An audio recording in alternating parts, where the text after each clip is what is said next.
안녕하세요. 진동규 프로입니다. 제자와의 승부 7번째 시간인데요. 자, 바로 한번 바둑을 보도록 하겠습니다. 시수는 정선이고요. 자, 초반에 이렇게 진행이 됐을 때 흑은 따는 진행을 택할 수도 있는데 따지 않고 그냥 끊어서 굉장히 공격적인 선택을 했습니다. 전투를 좋아하는 학생이기 때문에 항상 이곳에서는 끊는 수를 보여주고 있고요. 다가갔을 때 붙이고 뻗어서 일단 뭐 서로 어려운 판입니다. 서로 굉장히 어려운 판이고요. 붙여갔습니다. 독특한 수법인데요. 일단 지금은 이곳을 한 칸을 띄고 붙이는 수를 쓰자니 만약에 이 손목이 화점이었다면 3-3을 파내면 되는데 이가 그대로 다 집이 날 수가 있죠. 그래서 걸치자니 뭔가 싫어서 붙이는 수는 이곳에서 빨리 전투를 마무리 짓고 그 다음에 이 석점을 움직이겠다는 뜻입니다. 살짝 어려운 수인데요. 선악은 불분명합니다. 젖히니까 바깥쪽으로 젖혀갑니다. 이렇게 두게 된다면 하변 집은 나지만 흑이 우변을 막았기 때문에 흑도 충분히 둘 수 있는 바둑이 되겠고요. 자, 밀고 젖힌 다음 뻗어갑니다. 사실 이 제자 A군과의 바둑에서 흔히 나오게 되는 흐름인데요. 곤마를 내버려 두고 최대한 실리를 챙기고 곤마는 이제 타개로 승부를 하는 겁니다. 사실 이게 당하는 입장에서는 특히 제자가 두는 거기 때문에 좀 피가 끓는 장면이라고 볼 수가 있는데요. 프로 바둑에서 흔히 나오는 승부 호흡입니다. 지금은 보시면은 어차피 하변은 백의 진영이었다고 생각을 하면 흑이 우변에서 야금야금 벌고 있고요. 백이 지금 이 공격에서 크게 얻어내지 못하면 사실은 백이 뭐 재미없는 상황이죠. 어려운 판이지만 백도 공격을 잘해야 되는 바둑이라고 볼 수가 있겠고요. 날일자까지 갑니다. 날일자는 너무 당연한 수라고 볼 수가 있어요. 이렇게 나갈 거면 지금까지 뒀던 행동들은 모두 무효입니다. 한 칸이 워낙 좋은 자리고요. 한 칸을 뛰게 되면 우변이 도로 넓어지기도 하고요. 날일자를 둬서 백의 행마를 보고 나가는 것이 백의 속도를 늦출 수 있는 보통의 행마법이라고 볼 수가 있습니다. 자, 여기서 고심 끝에 저는 붙여갔는데요. 이게 사실은 어떻게 보면은 고정관념이 불러온 실수였다고 볼 수가 있겠습니다. 이 수는 그냥 구자로 나갈 자리가 되겠고요. 사실 흑의 주문이라 그다지 깊이 생각을 해보지 않았는데 이렇게 나가는 것이 보통이라고 합니다. 물론 이제 백은 이곳을 지켜둘 수도 있겠고요. 자, 실전의 붙임은 이곳에 입구자로 나가면 늦기 때문에 한 발 더 먼저 나가서 격렬하게 전투를 걸어가는 거라고 볼 수가 있고요. 흑이 나간다면 뻗는 것보다 이런 식으로 두겠다라는 뜻입니다. 이럴 때 보통 많이 사용하는 행마로 저희들은 보통 이 붙임수를 많이 쓰는데요. 실전의 진행을 보니까 젖히고 위로 뻗으니까 백이 지금 이제 모양이 나빠서 이렇게 치고 나갈 수는 없어요. 흑이 장문으로 씌우기만 하더라도 좌변이 도로 넓어지기 때문에 우변을 뚫어도 별로고요. 실전에는 제가 이렇게 하고 뻗었습니다. 예정된 행마예요. 흑이 젖히고 뻗을 것도 예상하고 있었습니다. 뻗고 잡았는데요. 이렇게 둬서 저는 일단 머리가 먼저 나왔기 때문에 충분하지 않을까라고 생각을 했는데 인공지능의 이야기는 여기 지금 보강을 하지 않아야 될 자리를 돌이 하나 놀았기 때문에 나쁘다라고 이야기를 하고 있습니다. 인공지능 다운 이야기인데요. 인공지능은 이렇게 돌이 노는 것을 굉장히 싫어하고요. 이 돌이 그냥 연결하면서 나왔으면 필요가 없었던 돌이기 때문에 이 돌을 두지 않았어야 된다라는 이야기를 하고 있습니다. 실제로 입구자로 나가는 것은 여기를 보강을 하지 않아도 흑이 한 점이 도망가기 힘들다라는 이야기도 하고 있는 거죠. 씹으면 잡히니까요. 물론 이제 단수 호구를 이용해서 하변을 뚫는 수도 볼 수 있습니다만 잡을 수 있는 것과 아예 못 잡는 거는 다르니까요. 자, 실전입니다. 약간 기분 나쁜 판이고요. 호선으로도 이었을 때 우변을 벌려갔는데 이게 너무 큰 실수였습니다. 사실은 어깨에 힘이 너무 들어간 수라고 볼 수가 있는데요. 물론 좋은 자리죠. 사실 제가 이제 학생들에게는 항상 이런 자리를 지금 귀를 백이 따면 죽잖아요. 그러면 이 귀가 뭐 죽으니까 받는다, 안 죽으니까 안 받는다, 패니까 안 받는다가 아니라 항상 몇 집짜리인지를 세라고 합니다. 이 수는 몇 집짜리인지를 안 센 건 아닌데요. 좌하기를 보자면 이렇게 7점이 죽는 자리입니다. 그러면 잡은 돌만 6점이죠? 6개 그 다음에 백이 이렇게 집이 늘어나고 있어요. 자, 그러면 12집에 지금 보시면 여기는 아니니까 공배가 9개죠.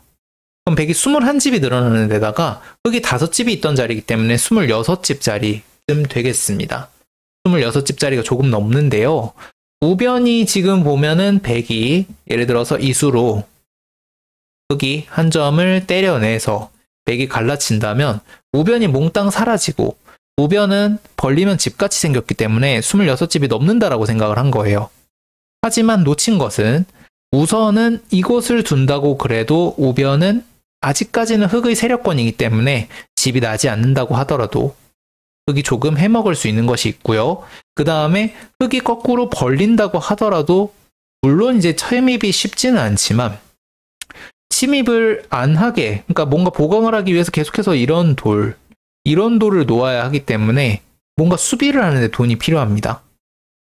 그리고 여기 같은 경우는 잡으면서 이 좌변, 물론 아주 위험한 돌은 아니지만 일단 어찌됐든 간에 못 살아있던 돌이기 때문에 그게 연결되는 것도 있고요. 그래서 이 학생한테는 이날 이렇게 알려줬던 것 같아요.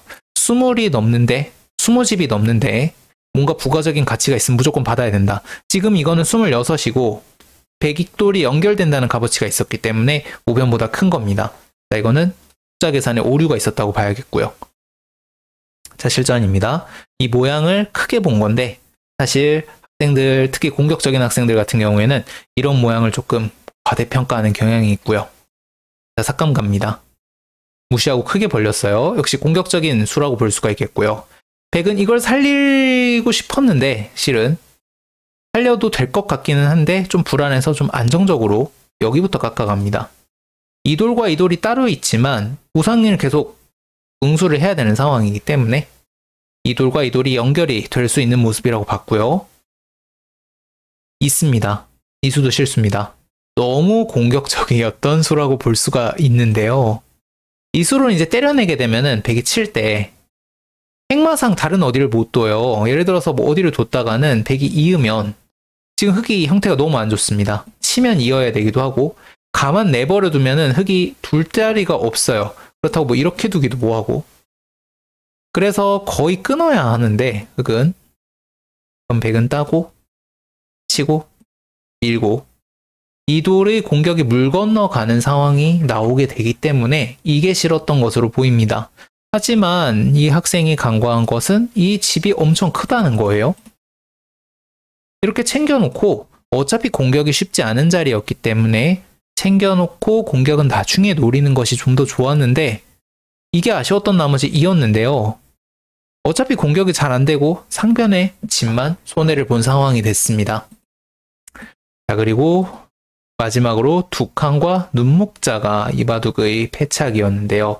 역시 공격적인 학생이기 때문에 모양을 넓히고 상대가 들어올 때 공격을 하는 걸 너무 좋아하는 이 습관이 화를 불렀다고 볼 수가 있고 게다가 공격적인 학생이기 때문에 자기 돌의 열분에 대한 약점을 놓치고 있어요.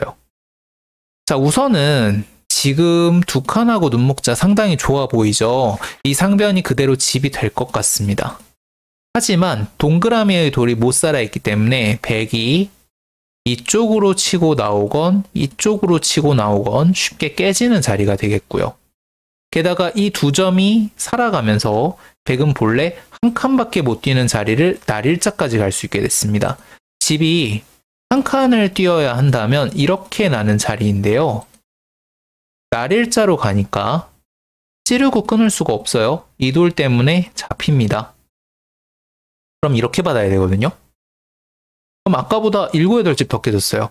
그럼 집만 7, 8에 여기가 거의 10집이기 때문에 20 가까운 집에 여기 지금 보시면 흙이 뜨는 것까지 지금 상관이 있는 거기 때문에 20집에 두터운 자리였죠. 물론 백의 안형에도 관계가 있고 이 두 개보다 압도적으로 큰 수였습니다.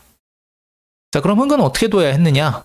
흙은요, 이렇게 두는 것이 아니라 그냥 두 칸을 벌리는 게 아니라 잡아뒀어야 했습니다. 잡아야만 우변이 집이 되고 이 백돌이 뜨면서 오히려 좌변과 상변이 집이 될 수가 있어요. 자기 돌의 약점을 안 받고 생각보다 집으로 크다라는 생각을 하지 못한 것이 결국은 패인이 되었습니다. 자, 실전 보시면 너무 아프고요. 그 다음에 날일자로 두어가니까 잡힐 모습은 아닌데요. 지금 보시면 백이 쫓으면서 밀고 뛰는 수를 두었고요. 그 다음에 계속해서 여기를 보강을 해놓은 다음 붙이고 젖혀가니까 응수가 없습니다. 흙이 이쪽으로 끊을 수는 없거든요. 치고 나왔는데 자연스럽게 좌변마저 깨지게 되면서 바둑이 백에게 기울어 버렸네요. 자, 현찰의 중요성을 일깨워주는 바둑이었다고 생각이 듭니다.